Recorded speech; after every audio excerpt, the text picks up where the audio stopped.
United States of America.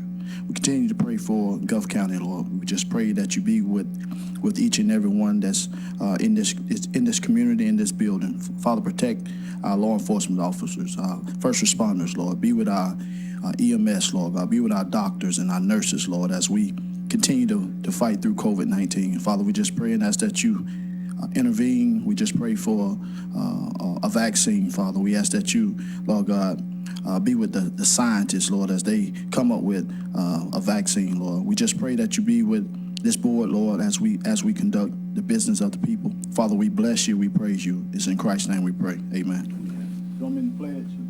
I pledge allegiance to the flag of the United States of America and to the republic for which it stands, one nation, under God, indivisible, with liberty and justice for all.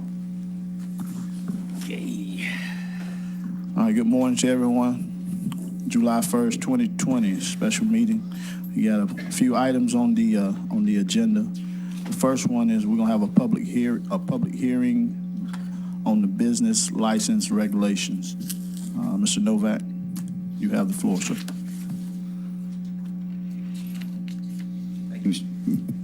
Thank you, Mr. Chairman. Good morning, Commissioners. The first ordinance for today's public hearing goes back actually a few years. I think 6 or 7 years you've been talking about it as a commission, and most recently you instructed us to move forward. There's a couple things that have happened since COVID-19, specifically with regards to vacation rentals. So what we've done is you've instructed us to advertise a public hearing for the adoption of what I've been instructed is a basic business license ordinance. They're very common throughout the state in all 67 counties, or most of the counties and the municipalities. So what I'm going to do is I'm going to circulate a proposed ordinance for your consideration, and then once you all have it, I'm going to summarize the high points. Thanks, sir.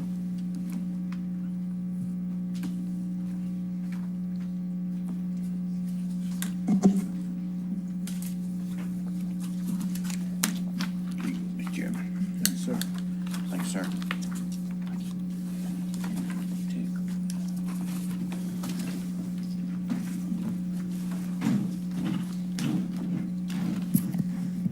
Mr. Chairman, I'll give everybody a chance to have it in front of them. And while they're doing that, I'm just going to recite for the record. Today's public hearing was advertised in the News Herald. We were provided a proof of publication, and I have that here, an affidavit from the News Herald that was advertised for today's public hearing on June 20th, compliant with Florida statute. The title of the ordinance is the Ordinance of Gulf County, Florida, requiring any person or entity that has endeavors to carry on, conduct, or engage in any business, trade, occupation, or profession within Gulf County is required to obtain an annually renewed business license inclusive of vacation rentals, and timely filed and renewed thereafter, providing for administrative oversight and regulatory authority for said policies and procedure to be further amended, be codified, and become part of Gulf County Municode, and providing for a repealer and severability and modifications that may arise from consideration at this public hearing, and providing for an effective date. Mr. Chairman, I know that this has been years of discussion. I'd be happy to read it into the record before you have your first public hearing. It's your discretion, sir, as you wish. Go ahead and read it, please. Okay. Whereas pursuant to Florida Statute 125, Board of County Commissioners shall have the power to carry out county government, inclusive of the power to adopt its own rules, that which are not inconsistent with general or special law. Pursuant to Statute 125, county shall reserve the powers to adopt ordinances necessary for the exercise of its powers and perform acts which are in common interest of the people of Gulf County, and exercise all powers and privileges not specifically prohibited by law. Whereas the Commission has received the recommendations of the county staff, consulted with staff regarding Florida statutory guidelines, and through public hearings on the issue of registry and basic regulation of occupational and business licenses for those entities or persons that endeavor to conduct, carry on, or engage in business activity within Gulf County. And whereas the Commission and their staff, after several years of careful review and consideration in public meetings, have deemed it timely and appropriate for Gulf County to implement a business registration and licensing program to preserve and protect the interests of the health, quality of life, and public safety of Gulf County, and further define the inclusion of all businesses and penalties for violation of said ordinance. And whereas Gulf County Board of County Commissioners has been granted the authority to levy a local business tax pursuant to Chapter 205 Florida statute, and whereas Gulf County Commissioners seek to implement a standard business registration in lieu of adoption of an occupational license, practice, and procedure, the County Commission has introduced this ordinance to improve public compliance, establish a rate structure, and preserve public health and safety. The The Board of County Commissioners of Florida, herein the Commission, find and determine that Gulf County, in its continued efforts to maintain, preserve, and enhance the Gulf County quality of life, adopt through action of the Commissioners the following Gulf County Business License Ordinance. And whereas on June 20th, public notice was advertised in the News Herald, offering the public an opportunity to participate in a special hearing and reading of this ordinance on July 1st, 2020 at 9 a.m. for the adoption of the Gulf County Business License Ordinance. Now therefore be it ordained by the Gulf County Board of County Commissioners, this ordinance is this shall be hereinafter known as the Gulf County Business License and incorporates the provisions for mandatory business registration within Gulf County. This ordinance and amendments are adopted pursuant to Section 2 in accordance with and under the authoritative powers permitted by Home Rule, Gulf County's police powers to protect the public health, safety, and welfare, and under the powers pursuant to the authority granted under Florida Statute 125 for the implementation and enforcement of standards, rules, and regulations set forth herein. Section 3 is the purpose. The purpose of the ordinance is to effectuate a county-wide system to grant the privilege of engaging in or managing a business, profession, or occupation within the jurisdiction of Gulf County by means of a local business tax. Gulf County business tax receipts are non-regulatory and do not regulate nor guarantee the workmanship or scope of work performed. Section 4 is a classification of such tax. Gulf County hereby adopts for its local businesses, all professionals, occupations, or businesses, an annual flat tax rate of $25. Additional inspection and administrative oversight. Expenses shall require all vacation rentals as defined by Florida statute have a flat tax rate of $100 per year and further defined herein under Section 6. Section 5 is temporary or transitory businesses. Non-resident persons regulated by the DVPR performing work or services on a temporary or transitory basis are exempt from the local business tax pursuant to Statute 205-065 and as may be amended from time to time by this Board of County Commission. Temporary or transitory is defined as a period of less than 1 calendar year beginning from the date of registration or from the date work began, whichever is less. Registration with the Gulf County Building Department, Contractor License Department, or the Gulf County Tax Collector is required. Section 6 is vacation rental business. Gulf County requires the registration of all vacation rental homes as defined by Florida statute on or before September 1st of each year. Chapter 509 of the Florida statute establishes framework for lodging, including vacation rentals and transient public lodging establishments. Business owners shall comply and submit their annual applications, plus the $100 annual business license fee for the vacation rental, and receive the appropriate license number and registration. Each vacation rental shall be inspected annually by the Gulf County Building Department for compliance with both local and state guidelines and laws in the interest of public health and safety. Section 7 is professionals at multiple locations. Any professional regulated and licensed as an individual by the Department of Business Professional Regulation or the Department of Health working in or maintaining multiple county locations shall be issued one Gulf County business tax receipt as an individual professional as a specified principal location. Section 7B is professionals maintaining multiple county locations are required to comply with all zoning requirements at each location and are required to obtain a Gulf County local business tax receipt for an administrative business office at each location. Section 8 is multiple occupations. 8A, local business. Tax receipts will be limited to one occupation, business, or profession per local business tax receipt. B is existing local business tax receipts containing multiple occupations must obtain individual local business tax receipts for each occupation desired prior to December 31st of 2020. Finally, C is effective January 1st, 2021. Any business tax receipt with multiple occupations remaining will be modified to comply with one occupation, business, or profession per receipt. Section 9 is evidence of engaging in business. Any person identified as engaging in business at a given location by public notice, such as, but not limited to, signs, printed material, advertising in a classified section of a newspaper, city directory, or any telephone directory, shall be required to obtain a Gulf County business tax receipt for the occupation or profession in which they are engaged, regardless of whether such person actually transacts any business or practices a profession. Section 10 is service fees and administrative authority. Gulf County shall work in cooperation with its departments or alternatively enter into an agreement in cooperation with its constitutional officers or an entity authorized to collect the Gulf County local business tax. This agreement shall authorize the entity to receive a service fee based on the amount of all local business taxes collected as specified in the agreement. Any service fee for obtaining a local business tax receipt is included, and I'll conclude that after a further discussion. Section 11 is codification. We'll bring this into our Muni Code if adopted. Section 12 is the penalties. Any person who violates any provision of this ordinance or fails to comply therewith shall be subject to the following penalties as prescribed by the Gulf County Board of County Commissioners. First, violation of this ordinance shall be enforced by the Gulf County Sheriff's Department, proper law enforcement, and Gulf County Code Enforcement, subject to Florida Statute 125-69, and shall result in a fine of up to $500 each day for each incident, or by imprisonment in the county jail not to exceed 60 days, or by such fine and imprisonment. Again, Florida Statute 125-69. Violation also of this ordinance shall render the business license inactive and effective immediately require the closing of the business until compliance is met. Section 13 is severability. If any of this is found invalid by the courts of the state of Florida, the remainder of the ordinance will stay in effect. Section 14 is the effective date. The ordinance is, if adopted, shall take effect immediately and thereafter filed with the Office of the Secretary of Florida, Department of State through the clerk's office. The enforcement of said ordinance will follow a public notice and education. Similar to your Leave No Trace and other ordinances you adopted the last several years, you will adopt the ordinance and then you enter into a educational phase or notifying the community. It's something new in Gulf County. A business license is something that no one was required to have prior till now. What you're doing is you're giving them till the end of the summer and September 1st to let the people know that they're going to be required to have this. So enforcement doesn't begin until the fall. And then finally, it's set up for your adoption for each of your consideration following a public hearing. And I'd be happy to answer any questions. Thank you, sir. Any questions, commissioners? Mr. Novak, Mr. Hammond, you got anything? A couple comments, and then I might have one addition that I missed before on re-inspections. It only affects the county areas, does not affect the city of St. Joe or the city of Willow Hitchcock. So this is just in the unincorporated Gulf County. If you are, just to reiterate what he said, if you are already licensed by the state, all you have to provide is your license from the state, your address of doing business, and you will not be charged a fee. So that exempts a lot of industries that are the construction industry for the most part, not all of them, but most of the construction industry, hairdressers, all those things. If you're already registered with the state, you just have to provide that to us, and it's no charge for those things.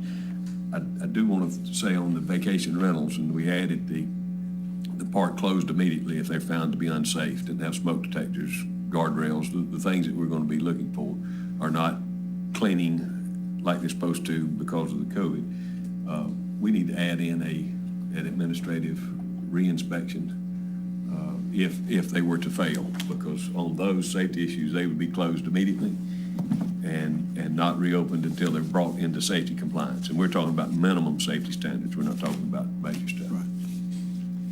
So if we could add a reinspection fee, should they fail their annual inspection. Okay. That's all my comments. One thing, Mr. Yes, sir. Chairman, thank Mr. you. McDaniel. The flat tax of $25. And then we have another one over here with the $100. Are they The $100 is only for vacation rentals. vacation rentals, Because we're having 25 for anything and on or before they have to renew annually before September the 1st. That's correct. That's what it said. And what we intend is the building department will handle all of the business licenses, and the TDC will handle the vacation rentals. And again, it's, we're not making money on this. We'll break even, hopefully.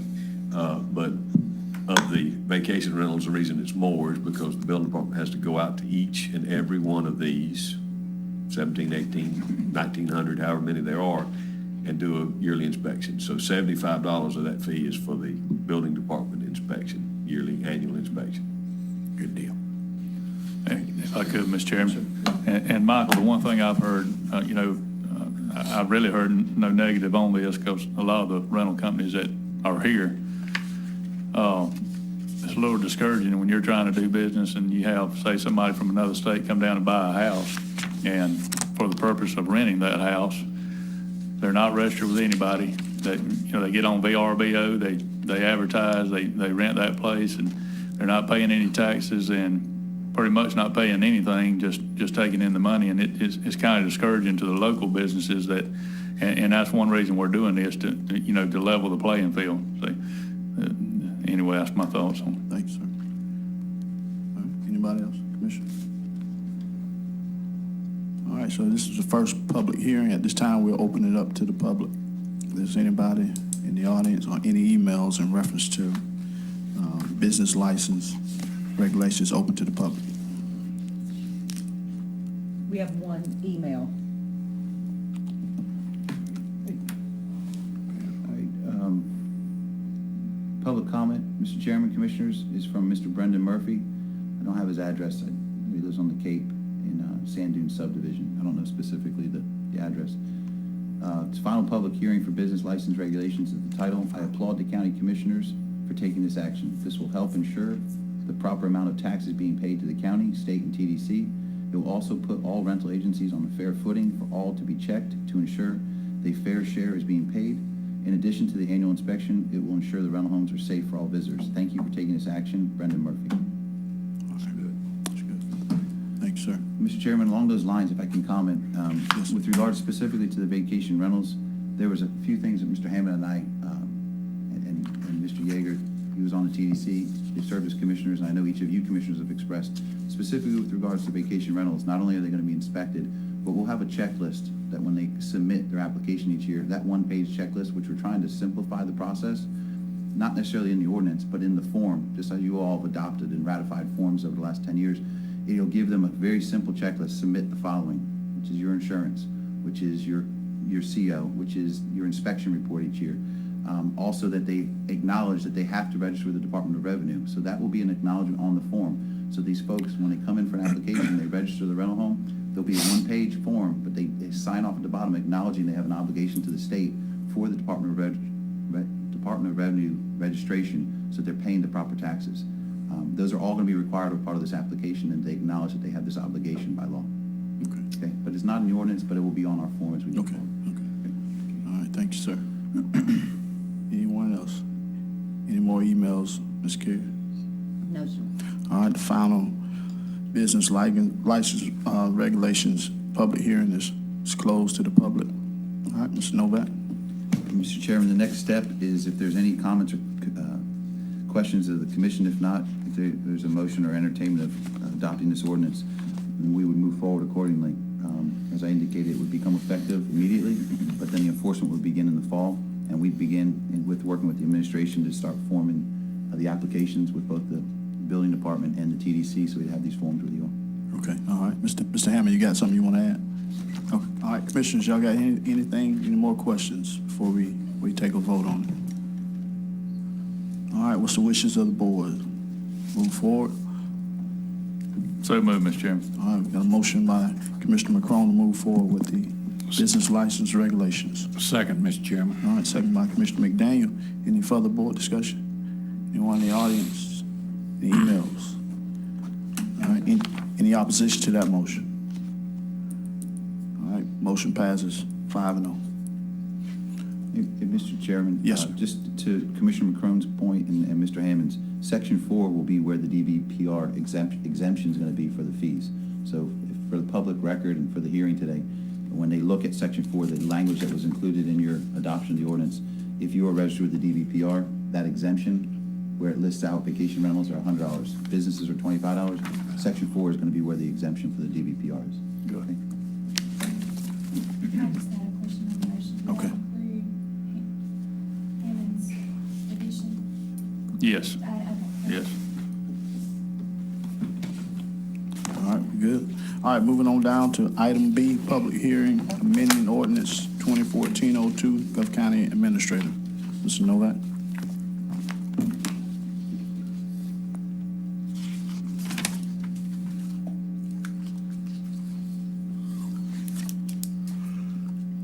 Thank you, Mr. Chairman. Yes, sir.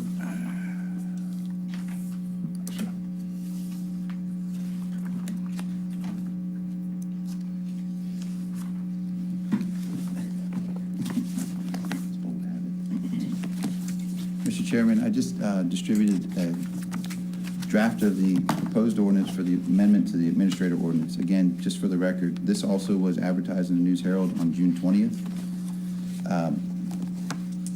And I have proof of publication, which will also, the clerk's office has, and we'll put in as part of the record. So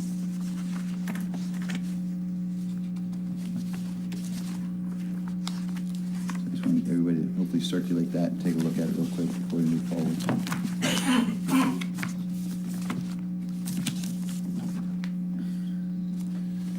All right, I'm going to read it by title, Mr. Chairman. It reads as follows: an ordinance of Gulf County, Florida, which repeals and replaces in its entirety Gulf County Ordinance, commonly referred to as the Gulf County Administrator Ordinance, and provides for the appointment of a county administrator, providing for the administrator's powers, duties, and responsibilities, compensation, providing for non-interference by the board in day-to-day operations, and providing for the repeal or severability and modifications that may arise from consideration at a public hearing, and providing for an effective date.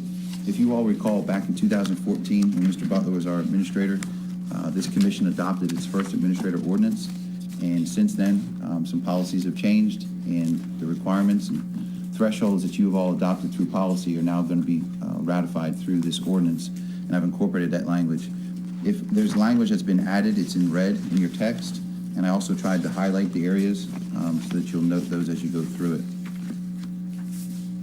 Let me get one clean copy, bear with me.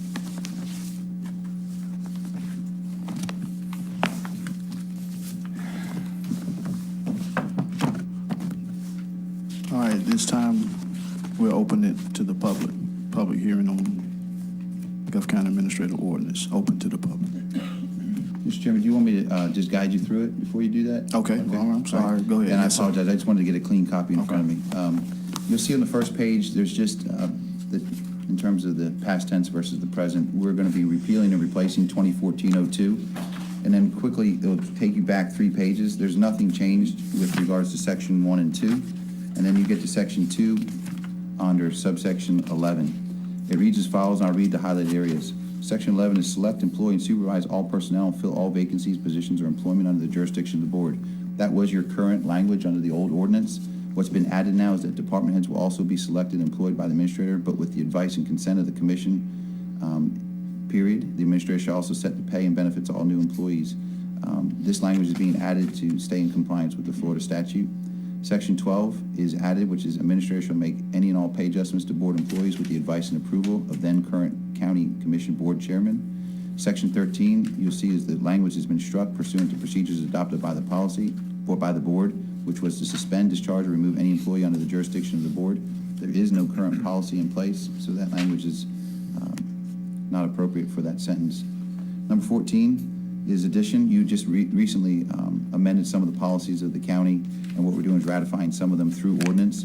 It reads as follows: negotiate leases and contracts and other agreements, including consultant and professional services, up to but not to exceed $150,000 per annum per contractor for budgeted services and previously reviewed and authorized for budget authorization by the commission for the approval of the board, and make recommendations concerning the nature and location of such county improvements. Section 15 then is added, which is to authorize the administrator is authorized to suspend procurement or purchasing policies under emergency circumstances for public health or safety or spoliation of Gulf County resources up to but not to exceed $50,000 with notification to the Gulf County Commission Board Chairman and subject to proper budget appropriation for any and all such emergency procurement. 17 then is added, which is the language is simply to attend all meetings of the County Board of County Commissioners with the authority to participate in discussion of any matter. And then additionally, the County Commission Board Chairman may excuse the administrator's absence from such meetings. Those are the amendments to it. And then the only thing that's not in here is with regards to the section 11, which is select, employ, and supervise all personnel and fill all vacancies, positions, or employment under the jurisdiction of the board. That was your current language from 2014. It's still the language in this proposed ordinance 6 years later. What we would recommend is that we could add an additional sentence at the end of section 11, which would be that any and all decision by the administrator would also be subject to a supermajority vote of this commission. Ultimately, the decision is always going to rest with you, the 5 elected officials, and what we'd like to do is add that language in there so that regardless of the administrator's authority for personnel and staffing, that ultimately it would come back to you commissioners as a supermajority if you felt as though the decision was either inappropriate or not the wishes of what you 5 gentlemen would want for the county. So that would be the policy in place for in terms of staffing, and I'd like to ask for your consideration to add that additional sentence as well. All right, commissioners, y'all fine with that? Adding that in? Okay. Okay, yes, sir. That's all I have, sir. All right, this time we're open to the public. Open to the public, Gulf County Administrative Ordinance.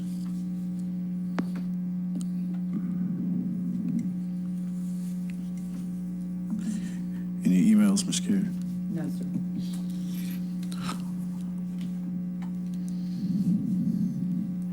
All right, we'll close it to the public. All right, Mr. Novak?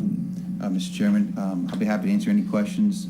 I know in review of the past couple decisions you've made and also the wishes of the commissioners individually, what I've had meetings with you, seeking to get that flexibility or I guess bringing up the standards in terms of the costs. They might be a little bit archaic or antiquated in terms of the thresholds. So this, I believe, reflects my individual meetings with each of you as well as with the administrator. If there's anything you wish for us to amend or change, I'll be happy to do that. Otherwise, if you can entertain it for adoption. All right. Mr. Hammond? I've got one that missed it on mine, I apologize, Chairman. On 4, because of we transferred the Office of Management budget from the clerk to me, I'd like to change number 4 to shall prepare and submit to the board the annual budget no later than January 15th of each year. Is that?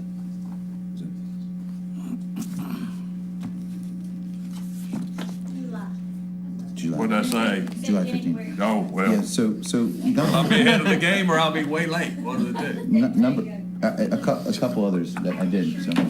Okay. Number four would read as follows.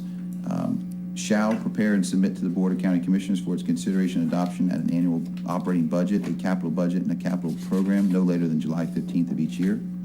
Number 6, we already do that. And so right now, in terms of a fiscal complete report, you do the auditing and the clerk works with the county commission already. So it would be my recommendation to strike 6. And then also with regards to 8, recommend the board a current position classification and pay plan for all positions. You conducted that pay study, I think 2 or 3 years ago, you paid for it. In order to require it under ordinance per year, I think would be burdensome. You have the election to do that each year, so I would say that would be our recommendation that you strike 8. The commission certainly has an ability to do that pay study and classification anytime you so choose, but to remove it from the ordinance that we put in 2014, you've done it, but you haven't done it every year. So it would be my recommendation that you strike 6 and 8 and make those additional amendments to number 4. I apologize for that. Oh, that's fine. All right. And we believe now that we're in compliance with policy and making our ordinance equal your policy with these changes. All right. All right. Commissioners, anything else?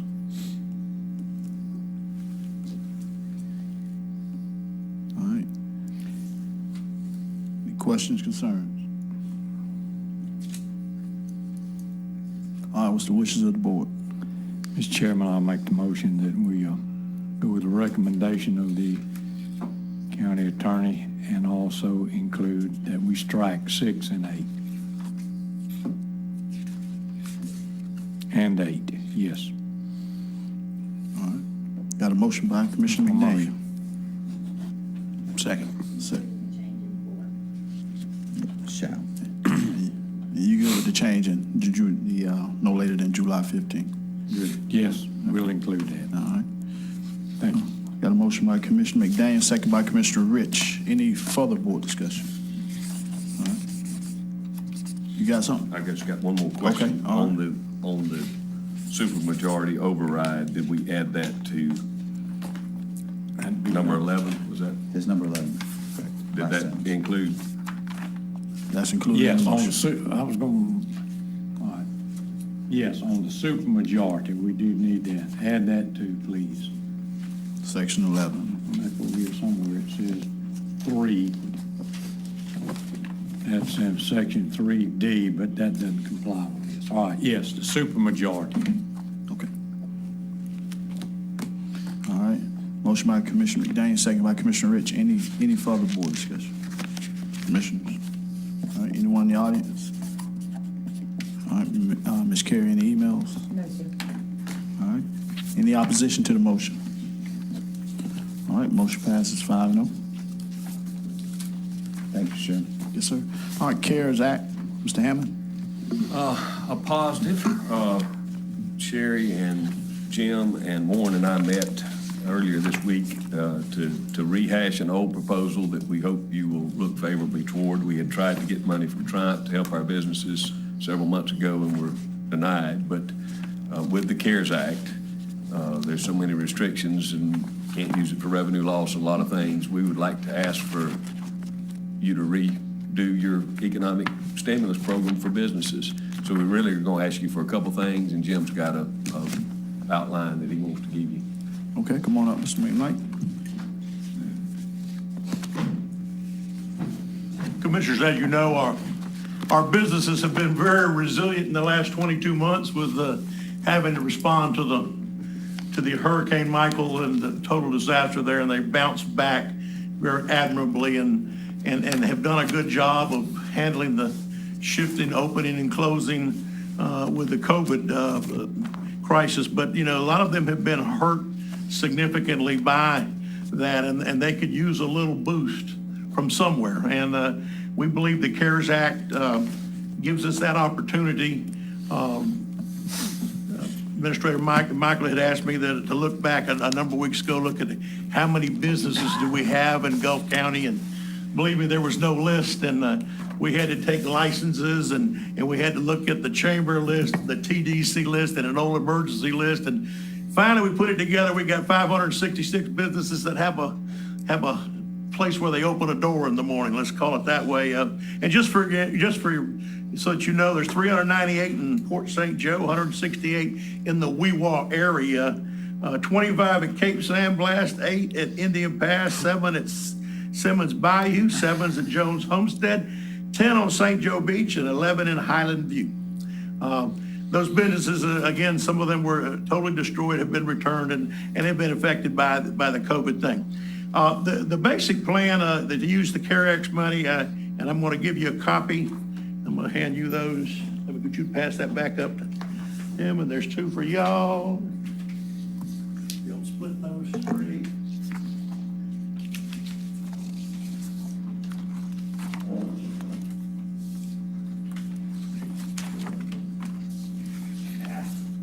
There you go. Thanks, Jim. Thanks, sir.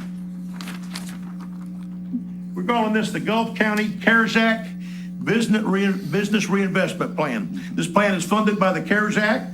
We'll reinvest dollars in our Gulf County businesses by providing a rebate credit on property taxes paid in 2019, thereby providing some financial assistance for losses incurred during COVID-19 economic downturn. Funds will be paid to property tax paying businesses in operation on March 1st, 2020, who apply for assistance and meet the below listed criteria. Eligible and qualifying criteria. Businesses with 2 or more FTE employees. Businesses operating on March 1st, 2020. Businesses paying property taxes on their commercial business locations owned or on long-term lease. Want to really stress, not eligible businesses, not-for-profit businesses and other non-profit tax-paying entities, including schools, churches, and other community service providers. Businesses located on homesteaded property unless the business owner is paying property taxes separately from the household. Okay. The payment amounts, $1,500 minimum to all qualifying business applicants. So they submit an application, they're determined qualified, the minimum. They can get additional payments of actual property taxes paid in 2019 up to a maximum of $5,000 per business. So if my taxes are $4,333, that's what I'm eligible for. If I own the business, if I lease the business, I'm only eligible for $1,500, okay? Maximum of $10,000 to a business owner submitting multiple applications for businesses that meets the eligibility criteria. In other words, I own, let's say I own 3 businesses. I own 1 business and I lease 2 other businesses, and my taxes at the 1 business are $3,000. That's $3,000. I'd get $1,500, total of $6,000 up to a maximum. So, because there's a few people who own multiple businesses that individually, each location has to meet the criteria then to qualify for the payment. It is certainly not our intent to want to administer this program or be involved, and I don't think you want that intent. So we would suggest that the program be administered and managed by a contractor to be selected by RFQ. The fee to be determined as a percentage of funds dispersed with amount not to exceed a predetermined cap amount. The business owner will submit an intended to be 1-page application. The business owners will be required to submit supporting documentation to include W-4s, 1099s, property tax statements, and/or leases. Note, if approved, the Board of County Commissioners, this plan will be submitted for pre-approval for the Florida Department of Emergency Management to ensure there are no clawbacks and/or other repayment requirements. All right. Thank you, sir. Any questions, commissioners? All right, Mr. Hammond, you need to add anything? I think we're asking for 2 things today. Okay. One, if you approve of the plan, we want to submit this plan to get pre-approval from DEM because we don't want the county to be on the hook for this money. That's the first motion. The second one would be, as he had in his layout here, the that we would go out for RFQs for someone to manage this program and take it. We want this to be simple. We want it to be a one-page deal. There'll be some minor documentation required, but if you had 2 or more employees and you had a lease or you paid ad valorem taxes last year in Gulf County, then you'll be eligible. If I could, Mr. Chairman. Yes, sir. Go ahead. Mike, would you explain where the money's coming from so everybody knows it's not ad valorem taxes, Yes. it's not local tax? The county got an initial 25% allotment after a pretty big delay because we were too small. So I think there were 11 counties originally that got money directly that were over 500,000. And the smaller counties, the money went to the state. So we got, in rough terms, and Sherry correct me, the 2.4 allotted. We got a little over 600,000 for the first, 629. Now, we had some expenses with the COVID when we were shut down. We had overtime cost, we had personal protective gear cost, and we had sanitizer and cleaning cost and whatnot. So, and both cities will also be able to turn in their actual cost for those cleaning supplies and whatnot. That will be covered out of the first 25%, the $629,000, okay? The next 75% of that money, $1.8 million, let's say rough term, that money is on a reimbursement basis. And the state says you don't have to have a plan, but they give you all these criteria. We want to get pre-approval of our plan because all of these folks that will be getting money will be sub-recipients.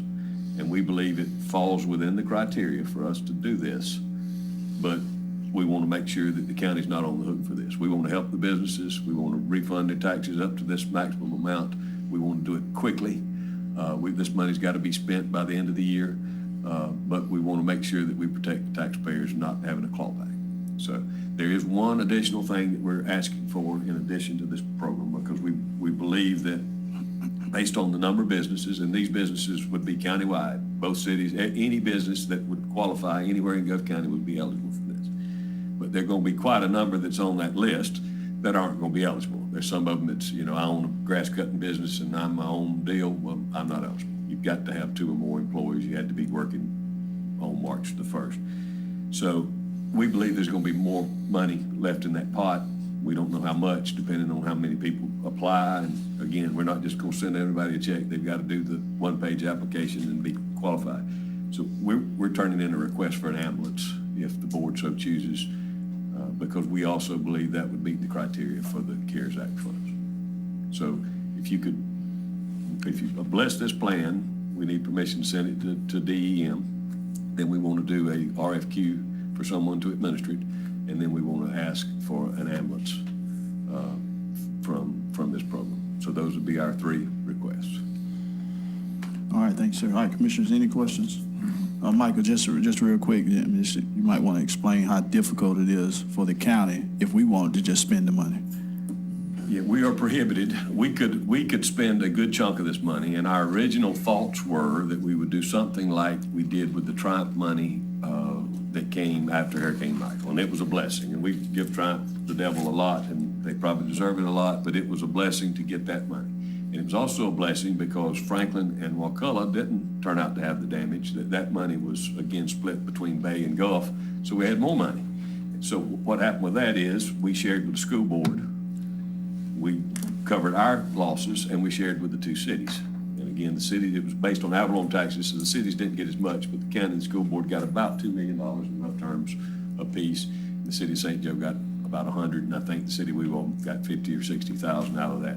So we were thinking it was going to be along the same lines that we would make up. We've got TDC tax losses, we've got sales tax losses, we're going to have all these. Well, that's prohibited. It's not to make losses. So it has to be on response, buying masks, buying sanitizer, extra cleaning for public bathrooms, and all those type of things are legitimate expenses. But there's not a system in this particular plan, CARES Act, for us to get lost revenue. And it was specifically done that way by the federal government. So it has to be spent on programs. And some of the South Florida programs that we've seen, they're paying light bills, and they're paying gas bills, and they're paying rents and things of that nature. So we can come up with our own plan as long as it's in this criteria. And this was already a plan we had already thought about doing, so we just rehashed it and would like to do that to help our businesses. Again, this is the fairest we could come up with. It's, some people are gonna get more benefit than others. Some real big taxpayers are not gonna get the 5,000, even though their tax bill may be a lot more. But it's a fair way to get economic stimulus into our economy when it's needed. And some businesses have been hurt worse than others. I know that, the bars are shut down again, well, that's pretty rough. People got to pay mortgage payments and, salaries and unemployment compensation. The restaurants got hurt really bad to start with. They can't make it on 25 and 50%. They're coming back, if you notice the restaurants. But some businesses aren't going to make it. And we just want to put this money back in the hands of the businesses who employ people. So it's going to trickle down to the everyday Gulf County worker. Okay, all right. Any questions, Commissioner? Yeah, Mr. Chairman. Go ahead, Mr. Jim, I think this is very self-explanatory, and the form you're coming up with, let's just use somebody, let's say Mr. Duran. He's probably just gonna go right down the list if he so chooses, because he's probably gonna meet or exceed all the things on the checklist. So I don't know who drew this, but it's very self-explanatory right here to do this, and it's great help for him. But you're gonna, while I'm on the subject, you say you're gonna need 3 motions? Yeah. Okay, all right. Any more questions, Commissioners? All right, well, the first one is, we need to bless the plan. If we approve of the plan, then I entertain a motion to send it to DEM. So moved, Mr. Chairman. All right, motion by Commissioner Rogers. Second. Second by Commissioner McCrone. Any further board discussion? All right, anyone in the audience? Any emails, Ms. Carey? Yes, sir, we have one. Vince Bishop, 7081 Windward Street. And his question is why the 2 FTE requirement? Many small businesses do not have 2 full-time employees but still pay property taxes. And he says one of my businesses, the Scarlet Republic, has 6 part-time people on payroll, but not enough hours to add to 2 FTEs. And we are shut down due to COVID. He would qualify because we deliberately we didn't say 2 full-time employees. We used the term FTEs. So if he's got one person working 10 hours, another working 30 hours, another one working 40, he's met and he's 1 FTE. He's already met the FTE. So that gentleman there, based on what he's saying, with 6, no doubt that 6 working part-time probably adds up to the 1 FTE in addition to himself to give them the 2 FTEs. All right. All right. Go ahead, Ms. Sam. And that's a great point, and Jim brought that up when we had the 2 employees, and he got us to change that. We don't want to, if we were just going to rebate taxpayers, we would rebate everybody, and everybody get a $75 check. That's not what we were trying to do. We were trying to stimulate the economy for folks, hiring folks. So we wanted to make it, if I've got a grass cutting business, I'm really not hiring anybody. I may be working my tail off, but I'm not hiring anybody. We wanted this to be for somebody that is hiring folks and putting money back in so it's arbitrary. We thought it was a very low threshold to have 2 FTEs. Again, 4 part-times can certainly equal 2 FTEs, but we couldn't do it with just 1, or just about everybody in the county would qualify. So that's why. It's just our recommendation that we had to have some threshold, even though it's a low threshold. Okay. All right. But it's the board's decision. Okay. All right. We don't have enough money if we drop it to 1, because there'll be too many. I got you. Any more emails, Ms. Carey? No, sir, that's All right. all. Board members, any more questions before we? All right. Any opposition to the motion? Mr. Chairman, before the commission votes, I wanted Yes. to speak to one issue. Go ahead. Yes. This is just a broader issue. This business reinvestment plan is a plan by this commission to benefit all potential applicants. And so you gentlemen own businesses, and you vote on issues every day that affect the community in terms of the business environment. But I just wanted to state on the record that there's a special benefit or a unique benefit or burden under the state guidelines that would flow to any of you, then you would abstain from such a vote because it would be a potential conflict. When you're voting on issues that affect, as you did on the occupational license, you voted on an ordinance today that implements a requirement on every business owner. Some of you gentlemen are business owners. Again, this is a reinvestment plan for the entire community. It's not a special, unique benefit that you're passing to yourself. You're passing it to the entire community for eligibility. So it's not unique. It's not special. You're making it universal for everybody. And as business owners, there's questions from time to time with regards to conflict. There is none. You're making a decision for all county and all potential business applicants, not specific to you or a family member or to some kin. So I just wanted to state that on the record. There's no requirement for you to abstain, any of you, if you had that question. Okay, all right, thank you, sir. All right, no more emails? No, sir. Okay, all right. Any opposition to the motion to approve the plan? All right, motion passes 5-0. All right, the second one is we need to go out for our RFQ for the CARES Act for somebody to implement this program. So if we all on board with that, or you got any questions or concerns, commissioners? So moved to go out for the RFQ. All right, motion by Commissioner McDaniel. Second. All right, second by Commissioner Rich. Any further board discussion? All right, anyone in the audience? Any emails on the CARES Act?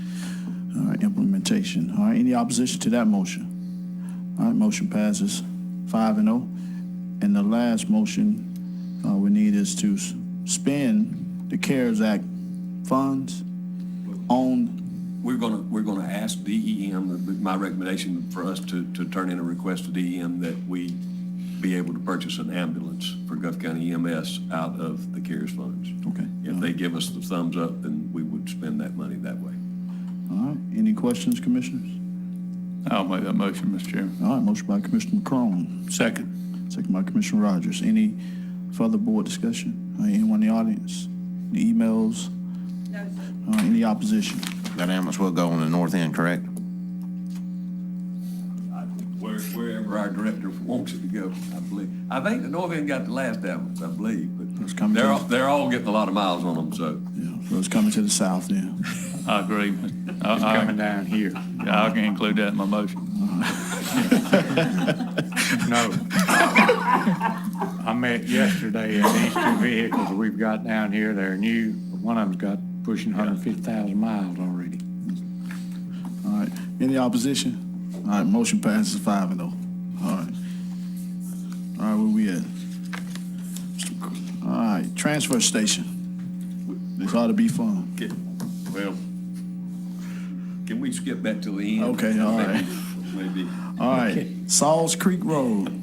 This is a positive. All right. It'll make somebody mad, but it certainly should make the taxpayers happy. We've been approached by the state about the potential for them to take over ownership and maintenance of the Salls Creek Road, the entire road. Our meeting was good. They want to put in some low water crossings. They own the property on both sides of the road. We do have a public boat ramp at the end of that road or near the end of that road. There are a few private property owners on that road. They're going to guarantee to us that they will leave that road open to the public and to our boat ramp, but that they will take over the cost of maintenance and whatnot going forward. And again, we have spent millions of dollars repairing that road in the last 30 years. It's basically a road to nowhere. It was extremely controversial when it was built in the early 70s. So we'd love to get rid of it. So I just need permission. One, if the board's good with us pursuing this, they're getting their paperwork together, and then we'll, I assume, have to advertise and whatnot. We'll have a reverter in the event they ever, cease to have it open for the public or whatever. It would revert back to us, unfortunately. But if y'all bless that idea, we will proceed and come up with an agreement that you can vote on at a later date. Okay, all right, any questions, concerns, Commissioner? All right, if there being none, then I entertain a motion, we move forward. Mr. Chairman, I'll make that motion. All right, got a motion by Commissioner McDaniel. Second. Second by Commissioner Rogers. Any further board discussion?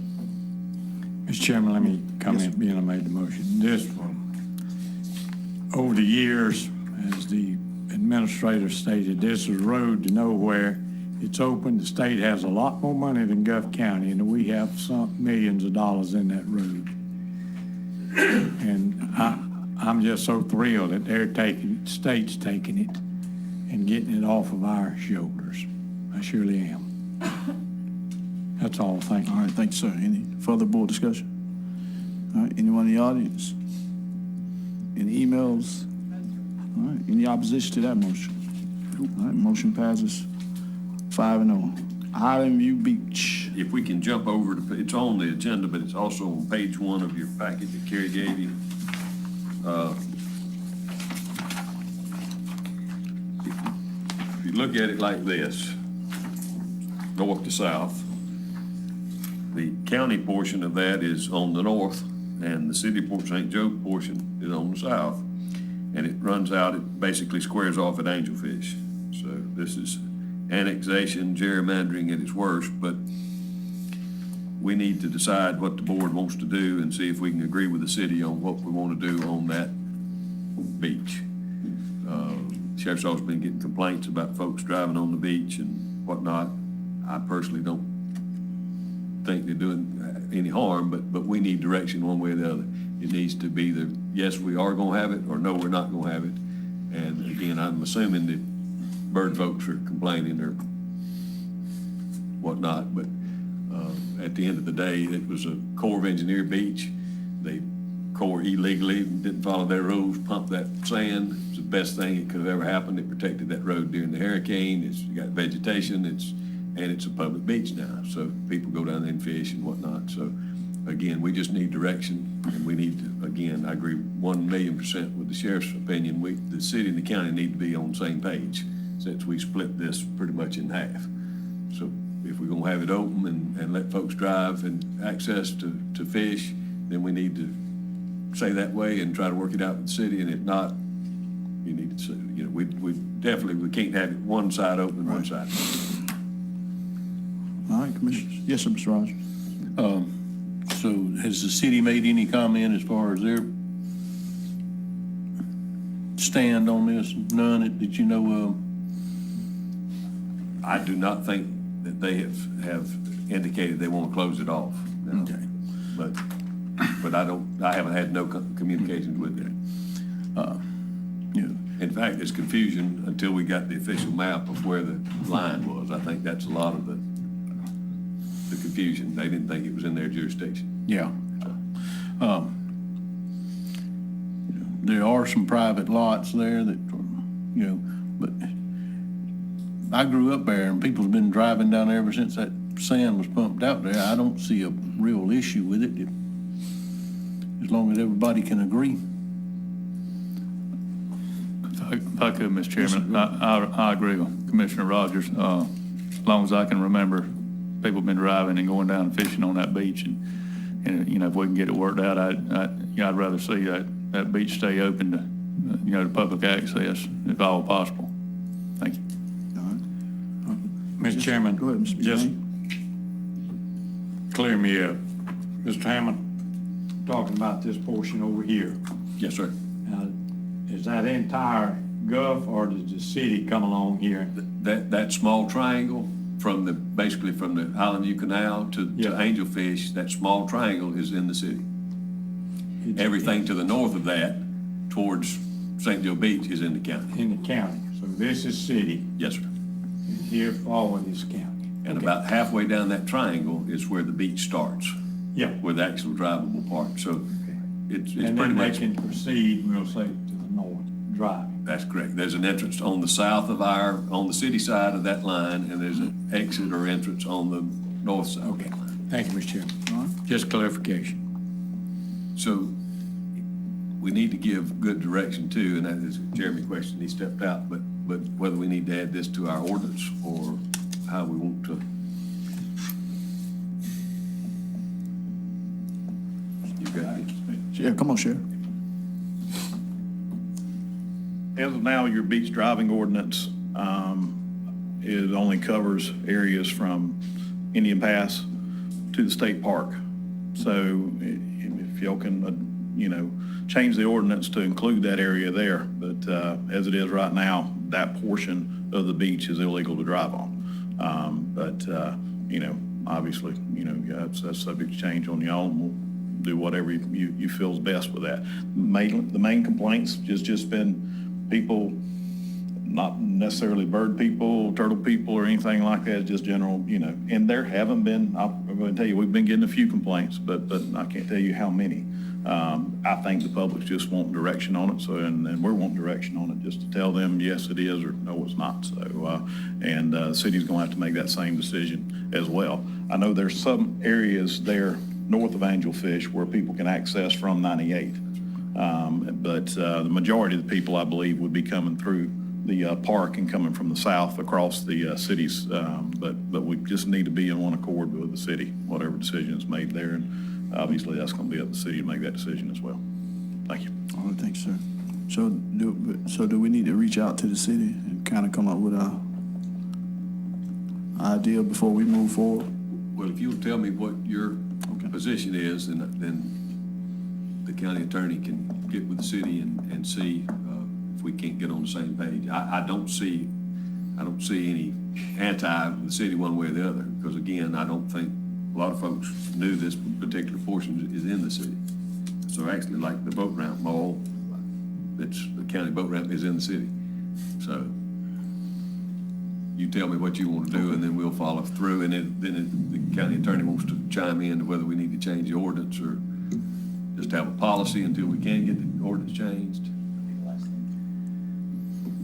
Okay, all right. Mr. Chairman. Yes, sir. We need to definitely work with the city and be on the same page. We don't want them to say, well, our part's closed and your part's open, and all that's gonna do is create one big conflict. We either need to open it or close it. And it may be something that they would give us, even though it's still in the city, but give us an agreement that we would patrol that. There you go. That may be our request if that's. All right. We're talking about literally 300 feet of beach that's in the city, basically. We're not talking about a huge area. I'm definitely for leaving it open, and whatever we need to do for us, if we need to change ordinance or make a, I agree with that. Mr. Chairman, I'm for leaving it open too. I'm 100% for beach driving, public access, and fishing and recreation, and taking the family out and having a good time. So that's where District 1's at. All right, thanks, sir. All right, so we need a motion. So let me make sure we get to Mr. Novak. So in this motion, we need a motion to help us out here. I'll make that motion, Mr. Chairman. Okay, all right. Now, Mr. Novak, how does motion need to go? I would say it would be twofold, Mr. Chairman. You can roll it on to one, but it would be the will of the board. You've expressed your desire to keep it open. And then the second would be to instruct the administration and myself, my office, to go and work with the city to how do we accomplish that. So you can include in your motion what you desire with regards to the access and the public access to the beach. And then we'll work towards accomplishing that through your motion and come back to you with some remedy. Either start with a policy, and obviously ordinances take longer and public notices, but we could at least implement that policy to give the sheriff some direction and the public some guidance as we start to ratify it through law. Okay, all right. You good with that, Mr.? I'm good with that. Mr. Rogers, all right. So Mr. Rogers, go ahead, Sheriff, come on up. Mr. Rogers made a motion. Just a couple of questions, and if it passes, some assistance. This will be required for people to have a beach driving permit for the folks accessing that portion of the beach. Is that what your wishes are? And I would say, yeah, I mean, you got to have a permit. I mean, for a residence, it's Yeah, if it falls, $30. I don't see how you get around that if it falls under the ordinance, but. I agree, but I would suggest that we not enforce it while we're changing the ordinance, because it's going to take That's 6 or 8 right. weeks to That's do right. it. But yes, we go ahead and post it that, and again, we've got to get the city to agree to let us have the enforcement arm for that. There's no taxable value there because it's not on the tax roll, so there shouldn't be any reason that they would oppose that. And in the next. We'll include it in the ordinance. It'll be handled just like the catering in past. Okay. And then the next thing, obviously, whenever it does pass and we open it up, if we all can assist in getting us some signage out there that does reflect, that people need to access on certain points. If we can create some access points of where they come in, obviously to keep people from driving across some of the private landowners' there's property we might could just restrict it to access from the south, if the city's on board with us from the park, and to also put the proper signage there so people give people directions of what they need to do, and that there would be a permit required. Okay, thank you. All right, thank you, sir. I got a motion by Commissioner Rogers. Second. Second by Commissioner McCrone. Any further board discussion? Yep. Yes, sir. These what ifs. Well, all I want to do is just pull down there with my truck, with my fishing gear. Now, am I required to have, I'm going to be driving up and down the beach. I just want to pull down there and fish. I know what we're going to get hit with. They got to have a permit, They have pull to have down a there and permit fish. if they Okay, get we on. need to get that clear. They can park it, I'm park not for driving, free. I'm just going to pull down there and sit on my tailgate and fish. I would envision it the same as, say, Salinas Park. You go to the park and park for free and walk down to the beach and fish or whatever. Okay. But if you drive on the beach, you gotta have a permit. Gotta have it, all right, Just I know just- what's coming. And I know what Commissioner McDaniel's talking about, just to clarify. If you pull down and say down in the Carpet Country area and you pull on the right of way, you don't have to have a, That's correct. No, so just to clarify that, you don't have to have a beach driving permit for that. Yeah, this beach is not very long. Right. And again, I'm guessing, but we're talking about 2 football fields of area that you're gonna be able to drive on here. Basically from about 100 feet north of your boat ramp under the Highland Bridge. And but before you get to the old junior store, the beach is gone from there. So that's really all you're talking about, 2 football fields long. So we're not talking about hundreds of vehicles, we're talking about a dozen or so. Okay. If I may, Mr. Chairman. Yes, sir, go ahead, Mr. And what I've seen is down there around Redfish, you know, they'll back their vehicle down there, and that's, again, Commissioner was talking about, slide a kayak out, walk out with a bucket and a cast net. Most of those are still on the right of way the ones I've seen. So, you know, that would be a little different. I know it's gonna be a nightmare sometime for the sheriff and them to determine where they're at. You know, most of it, I think, you know, in that area especially, they just trying to get something in the water, pretty much. And our right of way is pretty wide. Commissioner Rogers and I looked at that, going down toward the Butler Bay Road. It's very wide there, like from Carpet Country back this way, and then it narrows back up. But so pretty much everything there in front of the old school, all the way to, I don't know, all the way to Carpet Country, basically is where it is. They've got plenty of room to park on the side of the road, and of course, there's no beach there. It's water. It's either concrete or asphalt or water. So. All right. All right, so we got a motion by Commissioner Rogers, second by Commissioner McCrone. Any further board discussion? All right, any emails on No, sir. anyone in the public? All right, any opposition to that motion? All right, motion passes 5-0. All right, administrative update and report. If you could go back to my page 2 on the handout. I'm recommending that we approve this recommendation. And I'll monitor it and review. This will be short-term through the end of the year. And again, it's the best solution. Questions, concerns, commissioners? And Michael, this is just for the court operation side? That's correct. Okay, all right. All right, I entertain a motion. So moved, Mr. All Chairman. right, motion by Commissioner McDaniel, Second. second by Commissioner Rogers. Any further board discussion on this? Anyone in the public? Any emails? No, sir. All right, any opposition to that motion? Motion passes 5-0. Page 3, 4, and 5, the grant administrator's got a couple of things. There you go.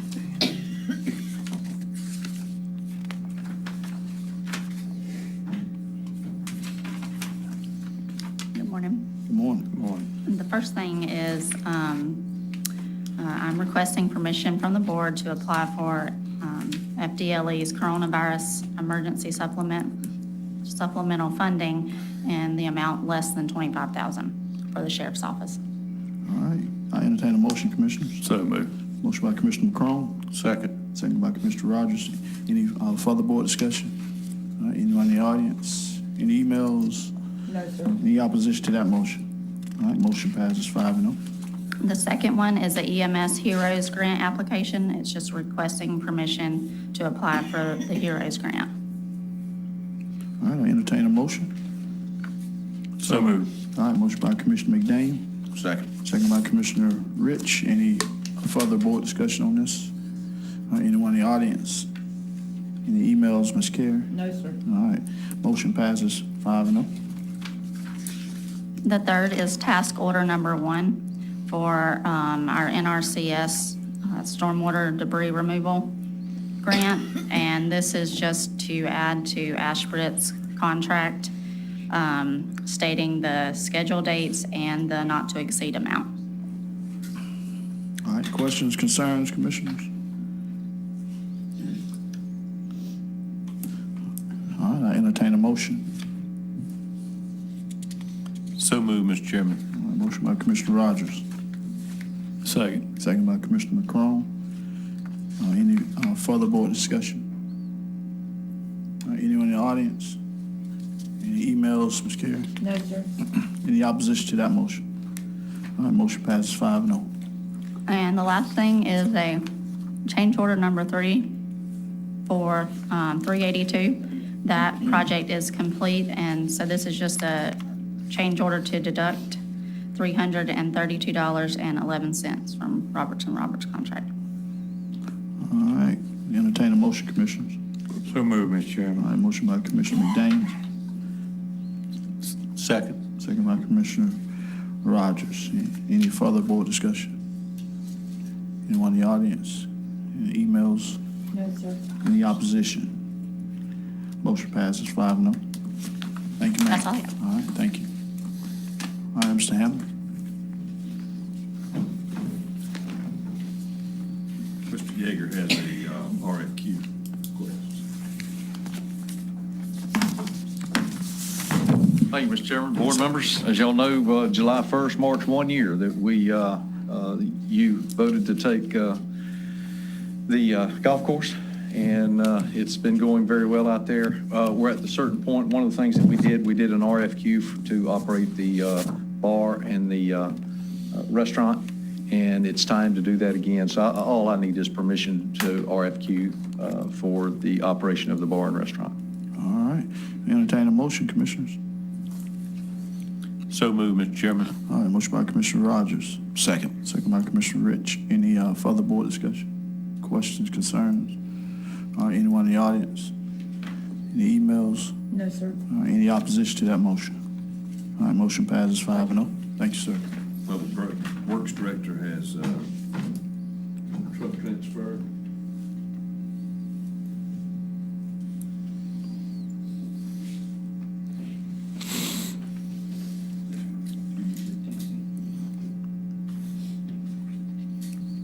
I apologize for not bringing paperwork. I had other things to do right before the meetings. I didn't bring anything. The truck transfer, just the information is going to be going from Public Works to TDC. We've done it many times in the past. We give them some of our older equipment, so they run the beaches with it and that kind of stuff. I actually don't even have the truck numbers with me, If we can just get permission to do it, and then we'll come back with the inventory swap. So moved, Mr. Chairman. All right, motion by Commissioner McCrone, Second. second by Commissioner Rogers. Any further board discussion? Anyone in the audience? Any emails, Ms. Carey? No, sir. All right, motion passes 5-0. but thanks, sir.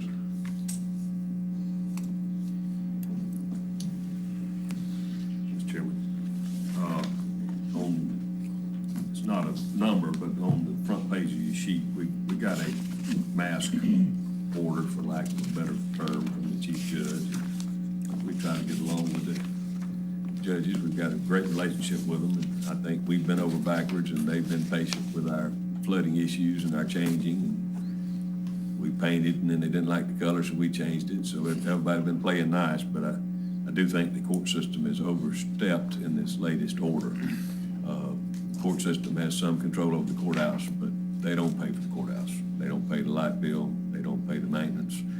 And I think it's important that we set a line on what they can order. So this is my recommendation to you, that for your employees, that masks are optional. we provide them, but it's not required anywhere. That for the constitutional officers, that they control their offices and their employees, and they get to tell their employees what they can and can't do. For the general public, we'll follow his order. They've got to have it to come in the courthouse. They've got to have it to go to the courtroom. They've got to have it to wherever. But where it comes to your areas and the constitutional officers' areas in that courthouse, it is those elected officials that get you and those elected constitutional officers to get to make that decision. So that's my recommendation that we follow, respectfully. Any questions, concerns, Commissioner? Just definitely don't want to get on the wrong side of the chief judge, so.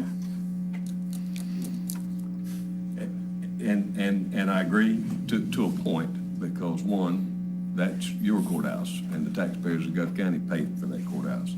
And the issue that we have is this: if y'all told me that I've got to wear a mask 10 or 11 or 12 hours a day in my office, I'd probably want to call in sick, because I'm not going to wear a mask 10 hours a day. So, and again, the clerk and I have followed this, and it's changed 2 or 3 times. And I actually think the Chief Circuit Judge wanted to be more lenient, and the Chief Justice of the Supreme Court put out this rule. And again, this ain't Miami, and this ain't Tallahassee, and some of them are far more left-leaning than others. But for us, I do think we need to make it optional for our employees, just because some people have a hard time breathing through those things. All right, go ahead, Ms. Becky. Thank you, Mr. Chairman. Mr. Hammond is correct that our chief judge did try to get it where it wasn't mandatory for everybody to come in. But for constitutional officers in the courthouse now, you can take your mask off once you get in your office. So it's not mandatory in your office as long as you're dealing with the public. And each one of us can make our own rules inside of our offices. It's the common areas, hallways, public restrooms, courtroom, and just getting in the facility in the beginning. If I come in the back door, the front door, I'm supposed to have on my mask. Once I step over into my office, I can take it off. Now, I think you're talking about you as you come in to service in our offices or visit our offices. Then my understanding is you're supposed to have them on until you get into our office, and then if I allow you to take it off, then you can. But that's my understanding. Once I get in my office, I can take it off, and I make the rules, so can Mitch and Shirley inside their offices. Okay. I think that if the public comes in, somebody come in from outside the public, I think they should have their mask on, especially when they're walking, going to whatever the office they got to be at. And like I say, leave it up to the constitutional officer once they get there, and to police their employees. If they want them to wear it while they're sitting down or whatever, or whenever a customer comes in, then I think the constitutional officer, I'm pretty sure all those people over there are probably putting the mask on when somebody walks into the office. I would, Go ahead. A couple more things Yes, sir. while we're talking about this, Mr. Chairman. Had a couple calls, people, it's 92, 93 degrees outside, and, you got people standing out front. Is there anything we can do for us? You get an elderly person that's 93 degrees outside, it's tough. You standing there 30, 40 minutes. Just had a couple calls on that, if you're waiting to get into an office, that's a tough situation. Excuse me, Mr. Chairman. So y'all saying now for the public, if you're going to come to the courthouse to do business, you got to bring your own mask, or y'all been handing them out at the door? There's a substantial expense associated with handing out masks.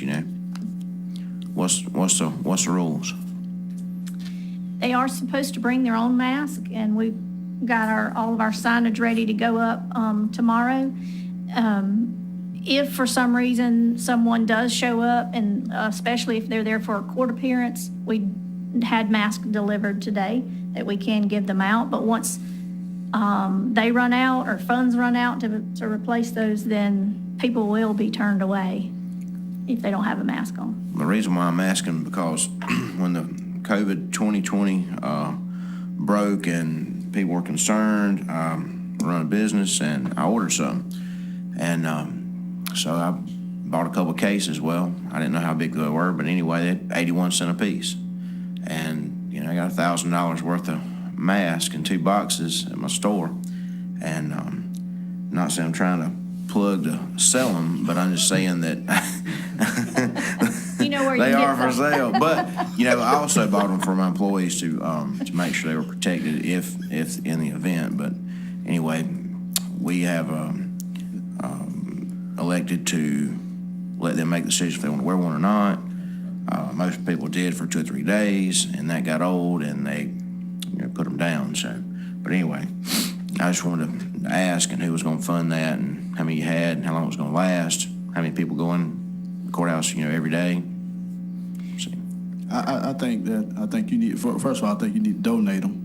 That'll be donate them to the front right now, so we can, as they come in, that'll help us get through. But I think it's just like anything. As you train people, if you got to come to that courtroom, if I got to come 4 or 5 times a week, I know I got to have my mask. Now, if I'm just coming from out of town somewhere, then yeah, I might not know. But if I live in Gulf County and I got to go to that courthouse, I know I got to have my mask, especially if I'm going 2 or 3 times. I already know that I got to put my mask on to get inside. So especially now, I know for a fact the judge, before you walk in that courtroom, I guarantee you're going to have a mask on, or you're going to have problems with the judge.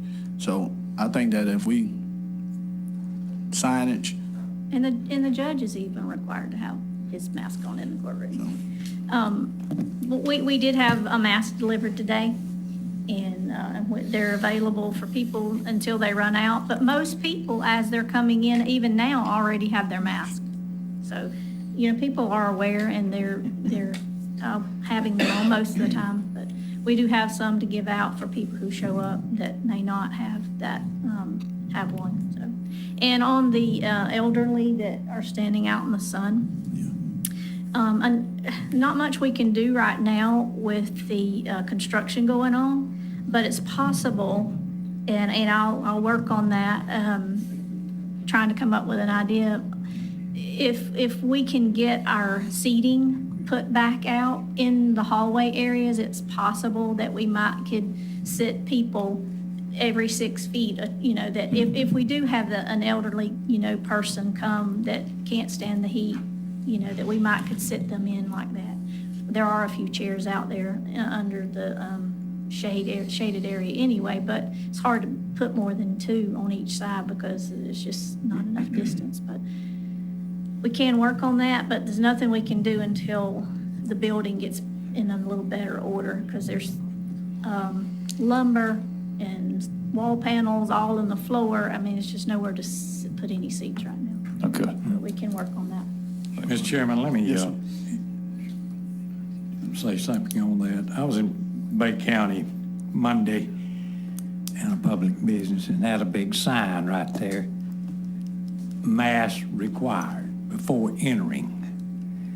Well, every vehicle I got, I think I got more vehicles than Bill Kramer's got, but I got masks in every one of them. So if I go to one of those places that require it, I know to have some available. But in Bay County, it was a public building. It says no entry. If you didn't have a mask, you could not enter.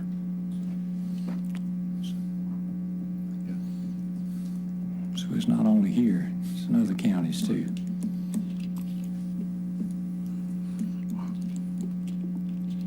So what you need from us? The only thing I'm really asking you is, I've instructed my employees it's optional. And again, our folks are going to be in there mainly when there's nobody in there. But the biggest problem I have is the overreach. It's not their building. Okay, it'd be the same thing as them telling you got to wear a mask in here right now. It's not their building to do. And again, we got union employees, we got regular employees. We make masks available to our employees. I'm not inclined to demand that my employees wear a mask 24/7 when in the courthouse. And I don't think that the court system can make you do it either. It's not in the courtroom. We're talking about in public areas. You've got employees like Jim that are in the courthouse.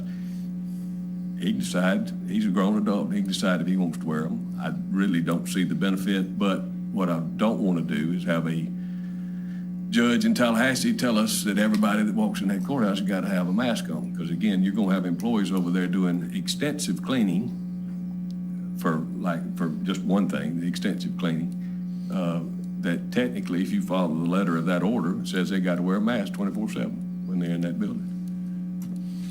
It's not their building. Can I comment?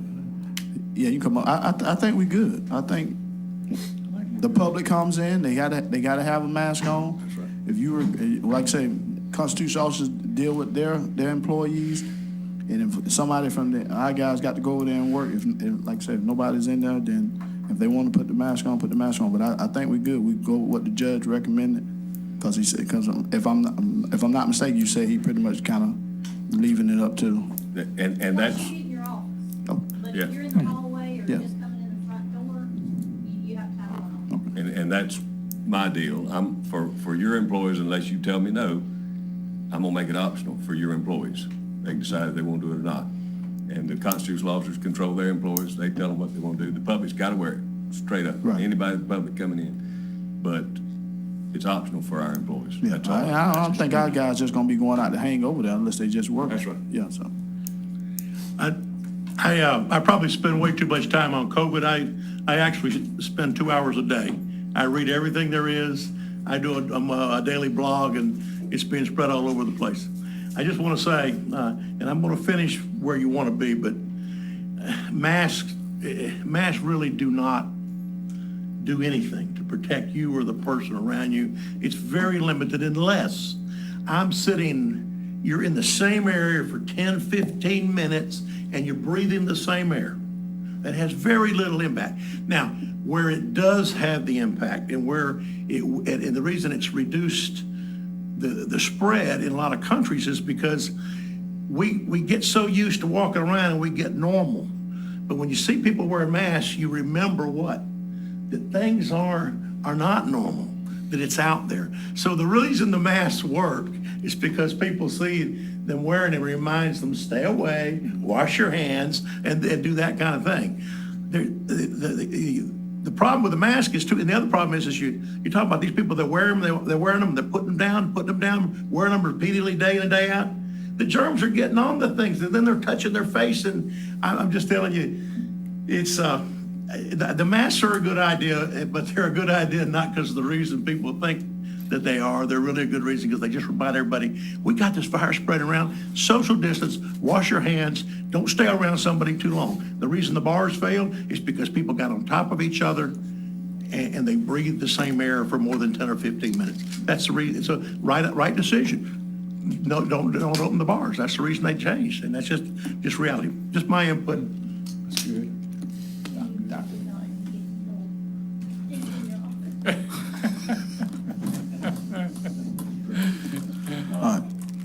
Next thing, Oh, you finna go to the transfer station? if y'all are good, We good. if y'all are good, I'm good. We'll go. Yeah, transfer station. I'll start with the positive. There are no positives. Let me ask you this, 'cause I either need to take a short recess and call over because I had something going on at 10:30, so I need to notify these people. It's gonna take longer than 10 minutes. I need 20 minutes. All right, let's take just a quick 5-minute recess. Let me call these people and let them know I'm not gonna be there. Yeah. All right.